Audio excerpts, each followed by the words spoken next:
پوچھا تیرا نام کیا ہے؟ کہا حر. ایک مرتبہ کہا جب تیرا نام تیری ماں نے حر رکھا ہے تو جا تو دنیا میں بھی آزاد ہے آخرت میں بھی آزاد ہے. ایک روایت کے فکرے یہ بھی ملتے ہیں کہ اس نے کہا میں شہزادی سے بھی معافی مانگنا چاہتا ہوں. ایک مرتبہ شہزادی سے بھی خیمے کی طرف رک کر کے معافی مانگی. اے شہزادی، ارے پہلا عشق میں بہانے والا آپ کی آنکھوں سے میں ہی گناہگار ہوں. اے شہزادی مجھے معاف کر دیجئے اور اپنے ماجائے سے کہیے کہ مجھے جنگ کی اجازت دے دے. ہاں عزادارو، ایک مرتبہ جب جنگ کا نام سنا اس سے پہلے کہا آقا حسین نے کہ حر، اس سے پہلے جب تو ہمیں ملا تھا تو ہم نے تجھے پانی پلایا تھا، لیکن آج ایسا ہے کہ جب تو ہمارا مہمان بن کے آیا ہے تو ایک قطرہ پانی نہیں ارے جو تجھے حسین پوچھ سکے. اللہ اکبر. ایک مرتبہ جناب حر جانا چاہتے ہیں لیکن حر کا بیٹا کہتا ہے اے بابا میں آپ سے پہلے جانا چاہتا ہوں. ایک مرتبہ جناب حر سے امام حسین علیہ السلام نے کہا اگر تیرا بیٹا جام شہادت نوش فرمانا چاہتا ہے تو جانے دے. اب حر کا بیٹا گیا. جانے کے بعد جنگ کرنے کے بعد جب زخموں سے چور ہو کے ذوالجناح سے زمین پہ آنے لگا آواز دی اے بابا کڑیل جوان کی مدد کے لیے آئیے، آپ کا بیٹا ارے زین سے زمین کربلا پہ آ رہا ہے.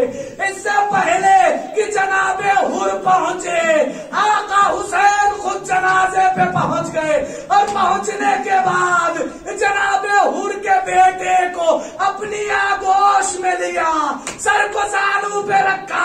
ارے جب حر پہنچے تو کہا اے آقا ارے یہ کیا کر رہے ہیں؟ غلام زادے کے لاشے کو آقا زادہ. اللہ اکبر. ایک مرتبہ جناب آقا حسین کہتے ہیں اے حور، جوان لال کی میت اٹھانا بڑا مشکل ہوتا ہے.